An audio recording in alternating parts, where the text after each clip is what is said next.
Folks, if you ever thought conspiracy theories about false flag operations were just wild speculation, let me introduce to you Operation Northwoods, a real plan written by the US government, declassified decades later, and is so insane it sounds like the plot of a bad action movie. Back in the 60s, tensions between the US and Cuba were high. The government wanted an excuse to invade Cuba and remove Fidel Castro.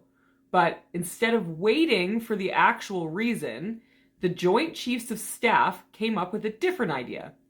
Make one up. Declassified documents show that the plan involved staging violent attacks on American soil. Yes, you heard that right. Fake terrorist attacks, hijackings, even sinking a US ship just to justify this war. And they weren't just planning to blame Cuba. They wanted to make it look like Cuban forces had attacked innocent Americans. And it gets worse. The proposal even suggested faking civilian casualties, staging funerals, planting fake news stories, and even using actors to sell the lie.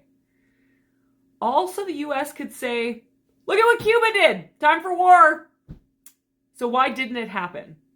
Because when the plan reached President John F. Kennedy's desk, he took one look at it and basically said, absolutely not.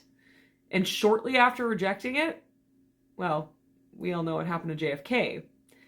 To this day, Operation Northwoods is one of the most shocking examples of false flags plans in the US history.